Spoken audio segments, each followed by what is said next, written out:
지난주 우리는 누가복음 15장에서 나타난 세 가지 비유 가운데 두 가지를 생각했습니다.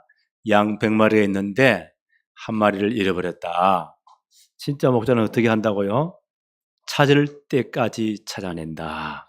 그리고 큰 기쁨으로 돌아와서 온 동네 사람 모아놓고 잔치를 한다. 또 10드라크마가 있는데 그것은 그냥 돈이 아니고 결혼할 남자분이 신부 될 사람에게 선물로 주는 거예요. 그거는 굉장히 소중하게 보관을 해야 됩니다. 기념이기 때문에 10개를 잘 묶어서 목에 걸고 항상 자랑스럽게 다녀야 돼요. 근데 이 줄이 터져 하나를 잃어버렸다. 어떻게 해야 돼요? 아이고 뭐 내일 찾지 뭐. 그 다음 그렇게 합니까? 절대 그렇게 할 수 없어요. 끝까지 찾아냅니다. 찾으면 기쁨이 얼마나 큰지 전 친구들을 모아놓고 잔치를 한다. 이게 하나님의 나라다. 죄인 한 사람이 돌아오면 하늘에서는 회개할 것이 없는 99을 인하여 기뻐하는 것보다 더 기뻐한다. 이게 하나님 나라다. 왜요? 하나님 나라는 한 영혼이 천하보다 귀하기 때문에 그렇잖아요. 오늘 세 번째 비유의 말씀은 어떤 큰 부잣집에 두 아들이 있는데 이 둘째 놈이 원래 별난 놈이에요. 오늘 아버지가 와가지고는 재산을 내게 돌아올 재산을 어차피 아버지 죽으면 다 나눠 상속할 건데 미리 주세요. 정확하게 떼어 주세요. 이래가지고는요 얼마나 때를 서는지 우리말에 자식을 이기는 부모가 없어요. 자식을 이기는 부모가 없습니다. 그렇게 땡깡을 부리니까 아버지는 다 알지만 재산을 몫을 떼어 주었습니다. 이놈이 보세요. 얼마나 신났던지 그걸 싹 다 정리해가지고 돈으로 바꾸었겠죠? 먼 이방 나라로.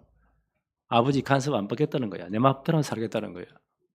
이래 가가지고는 어떻게 했다고요? 그때로부터 허랑방탕. 그러니까 몇 년 만에 싹 다 날리고 완전 거지가 되었다.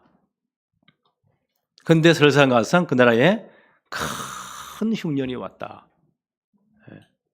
이제 먹고 살 길이 없잖아요. 이래가 어떤 이제 부잣집에 가서 빌어먹는데 이 사람이 들판에 돼지를 치는데 이 사람을 보내었다. 유대인들은 이 돼지를 아주 가정한 부정한 동물이기 때문에 돼지를 안 칩니다. 돼지고기도 잘 안 먹어요. 이 사람들은. 그러나서 제일 부끄러운 거예요. 돼지를 치는데 얼마나 흉년이 극심했던지 먹을 게 없으니까 돼지가 먹는 그 죽도 얻어먹지 못했다. 참 신세가 이렇게 된 거예요. 가만히 생각해보니 기가 차거든요. 우리 아버지 집에는 양식이 풍족한 일꾼이 얼마나 많은가. 나는 여기서 줄여 죽는구나. 이렇게 양심에 이제 판단이 나타나는 거예요. 차라리 돌아가자. 맞아 죽어도 아들로 다시 받아들이라고 어떻게 말하겠냐. 비록 또 양심이 있지. 품꾼의 하나로 종의 하나로 받아들여서 밥만 겨우 먹여주세요. 라고 한번 빌어보자. 이렇게 돌아오는 거예요. 그런데 아버지는 어떻게 했다고요? 그건 이 탕자의 생각이고 아버지는 이 아들이 집 나간 그날부터 아들을 기다리고 있습니다. 여러분이 지금쯤은 타랑방탕 서버리고 완전 알거져 있을 텐데 지금쯤은 돌아올 시간표 됐는데 아버지는 아들을 기다리고 있습니다. 아직도 거리가 아주 먼데요. 벌써 부모는 자식을 알잖아요. 다른 동네 사람도 아무도 못 알아봐요. 완전 상거지가 됐으니까. 근데 부모는 자식을 한눈에 알아봅니다. 그게 부모예요. 똑같은 교복을 입고요. 수백 명의 아이들이 싹 지나가도 내 새끼 눈에 딱 띄어요. 그게 부모예요. 아버지가 먼저 알아보았습니다. 큰 노인네가 막 달려갑니다. 이놈의 목을 끌어안고 입을 맞추고 아들로 받아들이고 총독을 불러서 죽었던 내 아들이 돌아왔다. 제일 살찐 송아지를 잡고 온 동네 사람을 다 초청해서 큰 잔치를 벌이며 함께 즐기자. 그런 내용이에요. 근데 여기에 이 엄청난 잔치에 시비를 딱 걸고 나는 못 들어가. 그 잔치 참여 못해. 왜 저런 놈을 아들로 받아들여? 라고 시비 거는 또 한 아들, 골 때리는 놈이 또 한 놈이 있어요. 누구예요? 큰아들. 어떻게 저런 놈을 받아들이냐 이거야. 우리말로 하면 당장 다리 멍지를 부숴가지고 반죽해가지고 내쫓아야지. 그런 아들이 있었다. 이 사람은 율법주의며 율법으로 하면 이거 맞아 죽어야 돼요. 이 둘째 아들은. 그걸 용서 못하고요. 그 잔치의 풍요함에 참나지 못하는 사람. 다시 말하면 영적으로 말하면 우리 하나님 나라의 기쁨과 풍요함을 누리지 못한 자가 있었다. 예수님의 비유 말씀이에요. 첫 번째, 아버지를 떠난 자의 결핍. 오늘 누가복음 15장 11절로 13절 한번 볼까요? 또 이르시되 어떤 사람에게 두 아들이 있는데 12절 둘째가 아버지에게 말하되 아버지여 재산 중에서 내게 돌아올 분깃을 내게 주소서 하는지라. 막 계속 때를 씁니다. 아버지가 그 살림을 각각 나누어 주었더니 13절 한번 볼까요? 그 후 며칠이 안 되어 며칠도 안 됐습니다. 이 둘째 아들이 재물을 다 모아가지고 이걸 전부 다 팔아 돈으로 처분 다 바꾸어서 먼 나라에 가서 이방 땅으로 가서 아버지 간섭이 전혀 없는 데 가서 거기서 어떻게 했다고요? 허랑방탕하여 재산을 다 낭비해버렸다. 유대인들은요, 이 당시에 유산을 언제 물려주죠? 그 당시 관습에 의하면 그 아버지가 죽을 때쯤 되었어. 죽고 난 다음 법적으로 재산이 다 자식에게 돌아간대요. 유산을 물려준대요. 지금이 아주 지혜로운 부모님들은요, 죽기 전에 이미 다 나눠가지고 이렇게 딱 해. 그래서 공통령 딱 받아가지고 사업하지 마. 그렇게 하잖아요. 어리석은 부모는 어떻게 해요? 그냥 꼴꼴 다 죽어버려요. 그러니까 그 다음부터 보세요. 장례식 이후에 형제간에 붙어가지고 치고받고 싸우고 철저히 원수가 돼. 그 재산이 도리어 화가 되는구나. 참 어리석은 부모구나.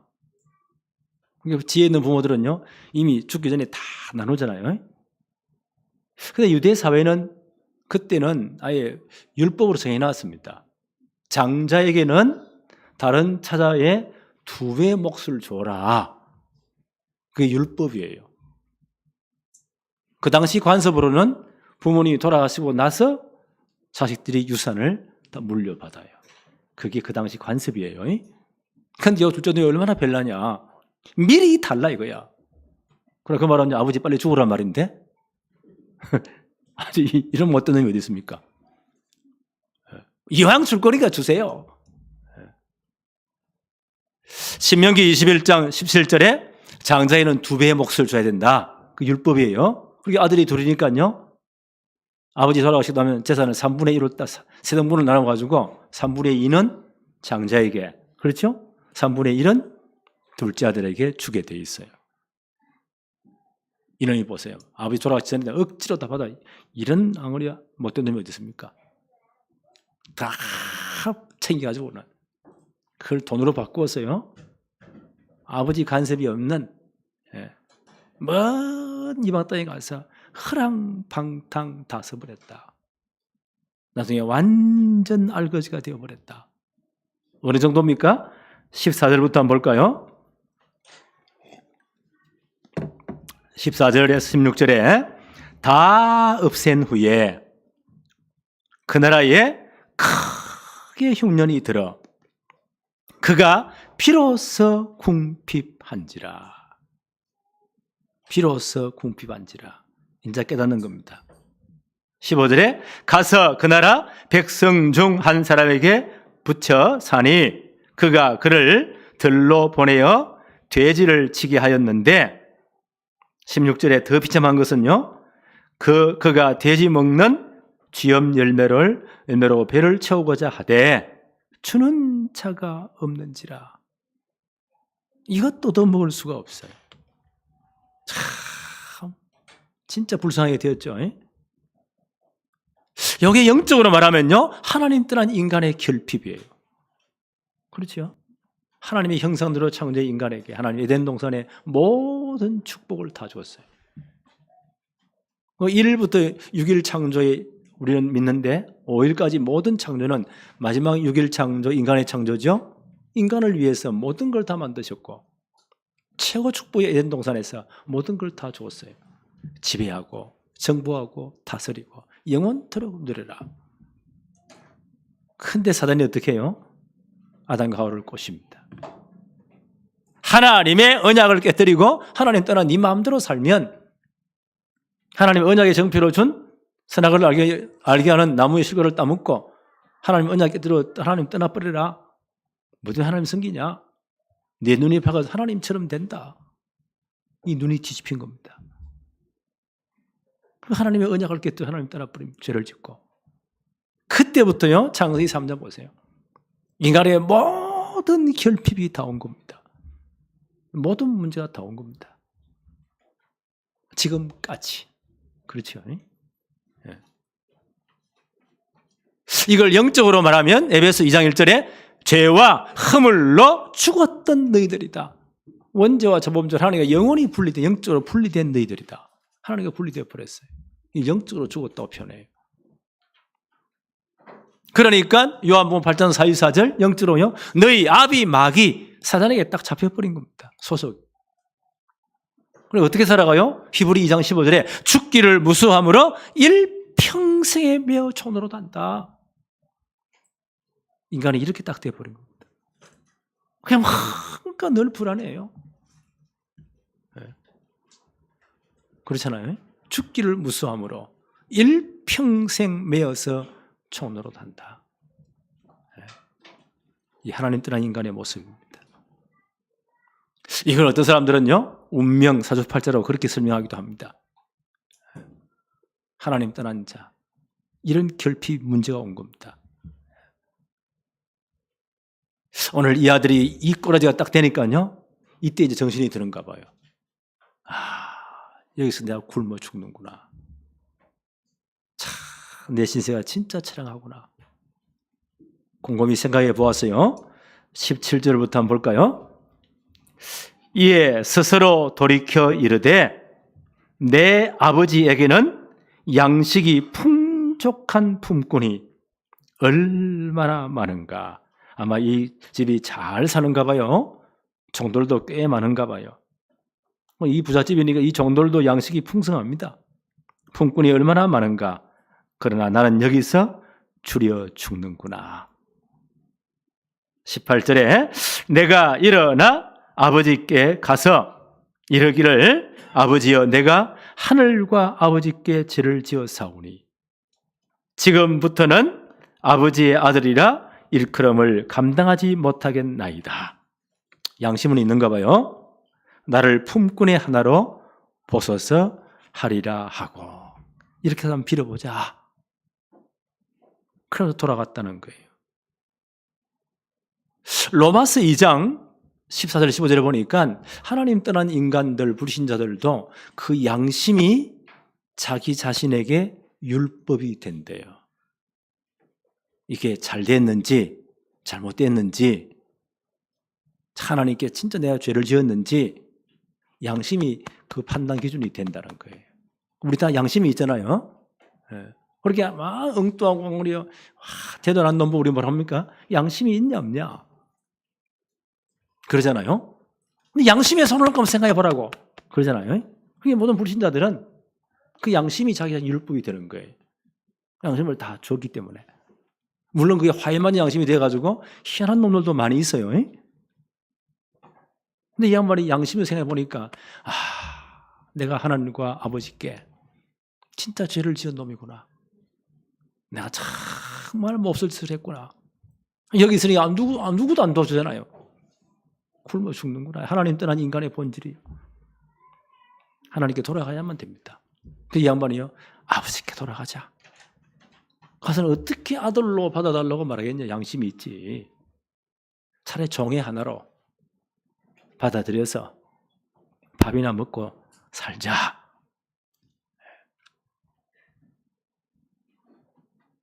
이렇게 깨닫고 돌아왔다는 거예요. 네. 자, 20절 한번 볼까요? 이에 일어나 아버지께로 돌아가니라. 장면이 바뀝니다. 아직도 거리가 멀리 떨어져 있는데 아버지가 그를 보고 척은히 여겨. 그러면 아버지는요, 이날이 오기를 늘 고대했다는 거예요. 그래 늘 나와서 기다렸다는 거예요. 아직도 거리가 꽤 먼데 동네 사람들은 아무도 이놈을 알아보지 못하는데 그냥 지나가는 상거지로 이렇게 이해했는데요, 아버지는 한눈에 알아봤어요. 한눈에 알아봤습니다. 알아보면 어떻게 합니까? 저놈이 이제 돌아왔구나. 아버지가 보세요. 이 노인네가 막 성경 보니까요, 달려가 척은히 여겨. 너무 불쌍히 여겼어.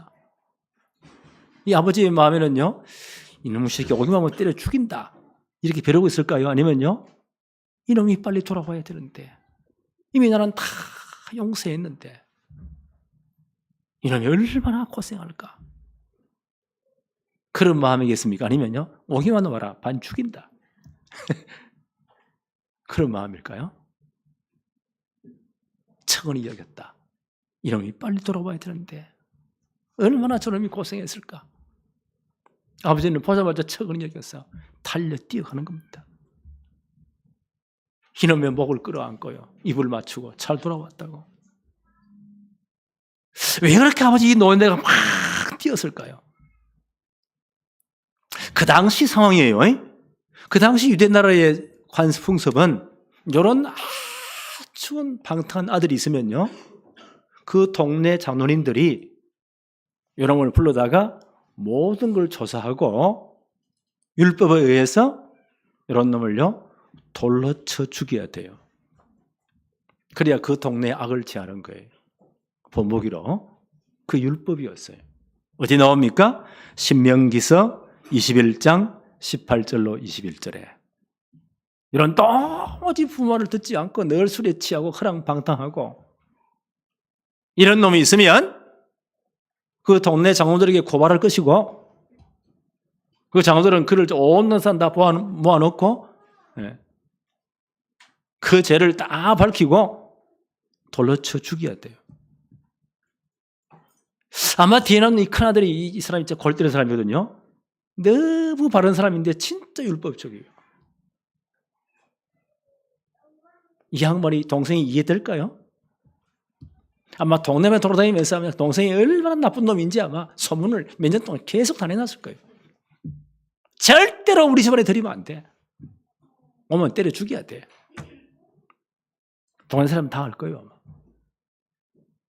만약 이놈이요, 동네 장로님한테 들켰다, 아버지보다 먼저 들켰다, 그 당시 율법에 의해서 잡아다가요 돌로 쳐 죽여야 돼요. 이걸 아버지는 누구보다 잘 알고 있습니다. 이 노인네가 어떻게 해요? 달려 뛰어갑니다.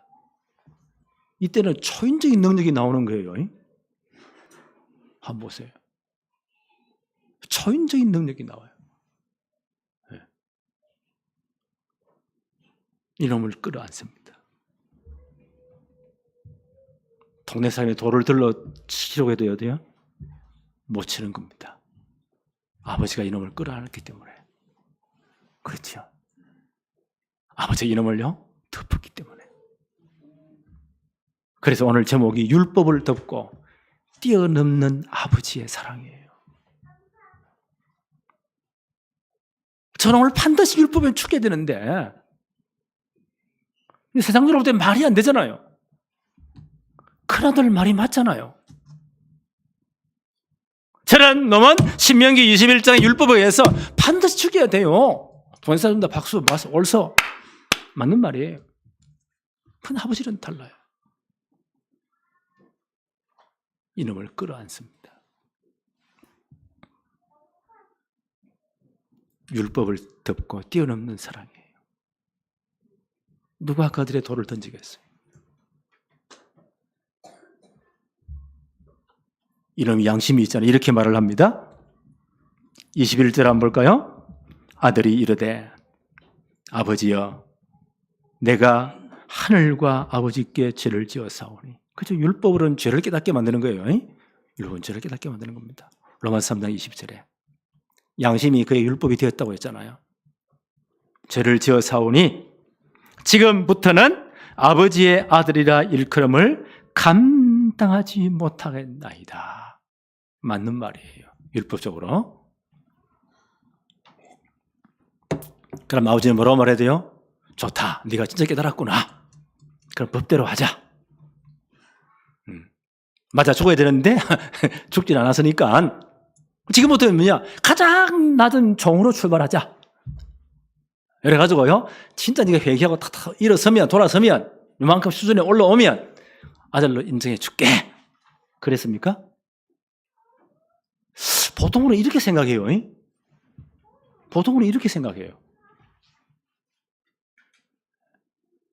큰아들의 생각은 그거였을 거예요. 어떻게 저놈을 받아들이냐 이거요. 너 말대로 네가 진짜 깨달았으니까 종부터 시작해. 그게 격상되는 거야.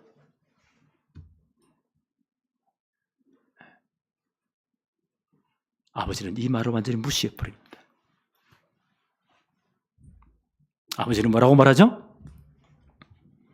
완전히 무시해버리고 22절에 아버지는 종들에게 이르되 제일 좋은 옷을 내어다가 입히고 손에 가락지를 끼우고 발에 신을 신기라. 이놈이 상거제되어 돌아온 거예요. 이 돼지 우리 함께 먹고 자서는 어떻게 했습니까? 이게 사람 몰골이겠습니까? 모욕 다 시켜. 다 머리 다 깎아. 제일 좋은 옷 입혀. 손에 가락지를 끼워 아들의 시부 회복에. 그 당시 종들은 신발이었거든요.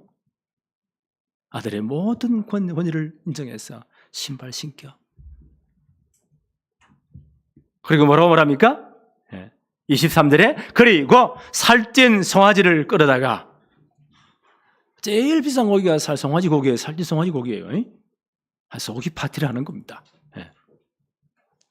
그리고 살찐 송아지를 끌어다가 잡으라. 우리가 먹고 즐기자. 24절에 이 내 아들은 죽었다가 다시 살아났으며 내가 잃었다가 다시 얻었노라 하니 그들이 즐거워하더라. 이게 율법으로 설명되겠어요? 이 받아들임이, 이 홍수함 율법으로 설명되겠어요? 아니요. 이걸 보고요 은혜라고 해요. 그렇죠? 도무지 받을 자격이 없는데, 아니 이들처럼 이런 자격이 있습니까 지금? 도무지 이를 대접을 받을 자격이 없는 놈이요. 아버지는 그걸 다 용서해서 끌어안았어요. 율법으로 말하면 동사람 때려 죽여야 되는데 그걸 다 막았어요. 모든 걸 다 회복시켜버렸어요. 그리고 살찐 소를 잡아 잔치하자. 이걸 은혜라고 합니다. 은혜가 이런 말이에요. 이게 하나님의 은혜예요. 오직 은혜예요. 이걸 보세요. 둘째 아들로서요. 나도 양심이 있지. 그랬습니까? 이걸 진짜 믿음으로 받은 거예요. 이걸 오직 믿음이라고 합니다. 오늘 이 현장이 오직 은혜요, 오직 믿음의 현장이에요. 이게 하나님 나라의 모습이에요. 이게 하나님의 나라예요. 그래서 우리가 예수 그리스도의 은혜로 우리가 구원받은 거예요. 에베소서 2장 8절 9절에 바울은 이렇게 말합니다. 너희는 그 은혜에 의하여, 그렇죠. 우리는 아무 사이가 없는데 예수님이 십자가에서 나 대신 모든 걸 다 끝냈어요. 모든 죄와 저주를 다 끝냈어요. 내가 죽을 그 자리에 주님이 대신 죽으신 거예요. 그 나를 용서 하나님의 자녀를 받아들이신 거예요. 하늘나라의 모든 축복을 다 주신 거예요. 그래서 그 너희는 그 은혜에 의하여 믿음으로 말, 내가 한 게 아무것도 없어요. 자꾸 믿은 것밖에 없어요. 인정한 것밖에. 믿음으로 말미암아 구원을 받았으니, 이게 우리가 받은 구원입니다. 이것은 너희에게서 난 것이 아니요 하나님의 선물이라. 그렇지요. 행위에서 난 것이 아니니 이는 누구든지 자랑하지 못하게 하려 함이라. 이것이 하나님의 나라입니다. 그 안에는 모든 축복이 다 있습니다. 그렇죠. 그리스도는 모든 지혜와 지식보아들이 다 숨어 있느니라. 따라서 그 축복을 누리는 것이 신앙생활입니다. 우리는 이 축복을 받은 자들입니다. 네. 그런데요, 이 엄청난 축복의 자리, 잔치의 자리에 나는 안 들어가. 제가 둘째 놈은 저는 꼴 보기 싫어 안 들어가. 이래 뻗치는 놈이 한 놈이 있습니다. 참 말은 맞는데 진짜 불쌍한 사람이에요. 이게 율법에 매여 있는 마다들 큰 놈입니다. 성경 한번 볼까요? 25절부터 마다들은 밭에 있다가, 이 양반 얼마나 성실합니까? 저는 허락먹도 이 사람 보세요. 늘 밭에 가서 얼마나 열심히 일하는지. 좀 놀아도 되는데요. 마다들은 밭에 있다가 돌아와 집에 가까이 왔을 때에 풍악과 춤추는 소리를 듣고 한 종을 불러 무슨 일이 있는가 물은데, 27절 대답하되 당신의 동생이 돌아왔음에 당신의 아버지가 건강한 그를 다시 받아들이게 됨으로 인하여 살찐 송아지를 잡았습니다. 지금 파티가 막 벌어지고 있습니다. 빨리 가십시다. 그럼 정상적인 사람도 빨리 뛰어가야 될 거 아니에요? 근데 이 양반이 보세요. 못 들어가. 성경 한번 볼까요? 29절에 28절 그가 노하여 들어가고자 하지 아니하거늘 나는 못 들어가. 아버지가 뛰어나옵니다. 아버지가 나와서 권하되, 29절 양반 한 말을 한번 들어보세요. 아버지께 대답하여 이르되 내가 여러 해 아버지를 섬겨. 저 둘째 놈은 허랑방탕 다 소비했는데 나는 여러 해 아버지를 종처럼 섬겼습니다. 네. 섬겨 명을 어김이 없거늘. 종들은 주인 말을 어기면 큰일 나요. 명을 어김이 없거늘 내게는 염소 새끼라도 주어 나와 내 벗으로 즐기게 한 일이 없지 않았습니까? 30절에 아버지의 살림을 창녀들과 함께 삼켜버린 이 아들이 돌아오매 이를 위하여 살찐 송아지를 잡으셨나이다. 이게 지금 말이 됩니까? 불평합니다.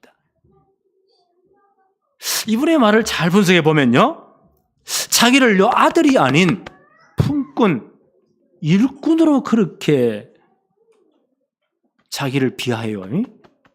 일꾼인 것처럼. 내가 얼마나 열심히 일했는데요. 그럼 일꾼이지. 네.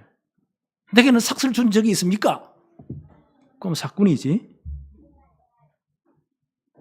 사랑의 섬김이 아니면요, 품꾼을 위한 그런 섬김이 된 거예요. 그렇죠? 아버지 것이 다 자기 건데, 그렇잖아요. 3분의 1은 다 자기 몫이잖아요. 그럼 자기 것을 해야 되는데요, 내가 아버지를 위해 일했습니다. 마치 품꾼인 것처럼 섬겼다는 거예요. 참 답답한 사람이죠? 그래, 이 아버지의 사랑을 도무지 이해 못하는 겁니다. 이런 아들이 돌아왔을 때 그 기쁜 아버지의 사랑을, 율법을 띄워놓고 덮는 이 아버지의 사랑을 도무지 이해 못한 거예요. 하나님 나라를 이해 못했습니다. 복음을 도무지 이해 못한 사람입니다. 이게 문제입니다. 로마서 10장 2절 3절 유대인들 보고 하는 말이에요. 오늘 이 비유 말씀은 누가복음 15장 1절 2절에 바리새인들 서기관들을 두고 한 말입니다. 요 바리새인들 서기관 두고 하는 말이 이들은 하나님께 대한 율법의 열심이 얼마나 철저한지 몰라요. 이 양반 보세요. 아들이면 좀 쉬어도 되는데요. 그까지 밭에 가 하루 종일 일하고 왔습니다. 얼마나 근면성실한, 우리가 보면 박수 칠 거예요. 저렇게 성실한 사람이 어디 있냐고. 하나님께 대한 얼마나 열심인지 몰라요. 그런데요, 하나님의 의인 복음을 이해 못한 겁니다. 복음은 하나님의 은혜예요. 그렇죠? 그 믿음으로 받는 겁니다. 그게 이해 안 돼. 그 자가들이 절대 이해 안 돼. 아버지 이해 안 돼. 자기 은혜를 세우려고 얼마나 노력하는지 몰라요. 그러다 골병 들어 죽는 거예요. 여기 큰아들의 모습입니다. 복음을 이해 못한 사람. 그 당시 바리새인들 서기관들의 모습입니다. 이 엄청난 오직 은혜, 오직 믿음의 나라, 하나님 나라의 풍성을 못 누린 겁니다. 요즘에 이런 사람도 꽤 많이 있어요. 이게 문제입니다. 그 자기 의를 앞세워가지고요, 구원받는다고 생각하니까 다른 놈은 다 때려 죽일 놈이야. 그런 일종에 볼 때는 율법의 눈으로 볼 때는 돌로 쳐 죽여야 돼. 절대 받아들이면 안 돼. 이게 그 당시 유대인들의 모습입니다. 바리새인들의 모습입니다. 오늘 이 비유를 예수님이 왜 하셨을까요? 우리 보고 이게 성경이 거울이 된 거야. 너희들 한번 비추어봐. 진짜 복음 맞니? 율법 중에 아직도 정죄하고 있지 않니? 어디에 속합니까? 한 율법서가 이런 질문을 했습니다. 마태복음 22장 사건이에요. 예수님을 시험하기 위해서 아주 못된 놈이죠. 예수님, 구약에 많은 계명, 특기 10계명이 있는데 어느 것이 제일 큰 계명입니까? 이렇게 딱 걸면요, 1계명, 10계명까지 있잖아요. 다 중요해요. 만약 예수님이 1계명이 제일 중요해, 그러면 2계명은 안 큽니까? 시비 걸려고. 이런 못된 질문을. 예수님 그걸 다 간파하셨어요. 예수님 뭐라고 말씀하시죠? 마태 22장 37, 38절에 이렇게 말씀합니다. 예수께서 이르시되 내 마음을 다하고 목숨을 다하고 뜻을 다하여 주 너의 하나님을 사랑하라 하셨으니 이것이 크고 첫째 되는 계명이다. 1계명 4계명까지예요. 마음을 다하고 목숨을 다하고 뜻을 다해서 주 너의 하나님을 사랑하라. 이 안에 다 포함되어 있습니다. 그럼 안식일을 예배할 수밖에 없죠. 하나님 제일 사랑하는데. 어떻게 하나님을 막는데 일컬을까요? 그렇죠? 절대 그럴 수 없습니다. 어떻게 우상성 숭배할까요? 절대 그럴 수 없어요. 이게 가장 크고 첫째되는 계명이고, 마태복음 22장 39절 40절에 둘째도 그와 같으니 내 이웃을 내 자신같이 사랑하라 하셨으니 이 두 계명이 온 율법과 선지자의 강령이니라. 둘째 계명은 뭐냐? 5계명, 10계명까지입니다. 내 이웃을 너 몸과 같이 사랑해라. 사람이 자기 자신을 제일 사랑합니다. 가장 큰 이웃이 누구예요? 부모예요. 부모를 공개할 수밖에 없잖아요. 어떻게 내 이웃을 내 몸을 사랑하는데 어떻게 살인하겠어요? 거짓말 하겠어요? 도둑질 하겠어요? 거짓 증거하겠어요? 그럴 수 없단 말이에요. 그 율법의 가장 중요한 핵심은 뭐냐? 하나님 사랑, 이웃 사랑이다. 율법을 준 의미예요. 왜 하나님을 마음